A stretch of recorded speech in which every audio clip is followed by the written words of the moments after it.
Hello everyone, आद्विकला त्रपर्यंत शिकवलं होतं. 11/4 पासून मी हिंदीचा व्हिडिओ अपलोड केला नव्हता. तर हिंदीचा तर च छ ज झ त्र तर ह्याची रिव्हिजन घेतली होती. नेक्स्ट आद्विकला ट से टमाटर, ठ से ठप्पा, ड से डमरू, ढ से ढक्कन,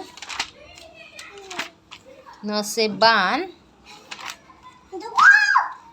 मग ट से न पर्यंत रिव्हिजन घेतली. ट ठ ड ढ न. तर आद्विकने कंप्लीट केलं. कालचा होमवर्क होता आद्विकचा त से तराजू आणि थ से थर्मास. आणि आज आद्विकला होमवर्क दिलाय द से दरवाजा. तर आद्विकचा हिंदीचा होमवर्क कंप्लीट झालाय. Okay, bye.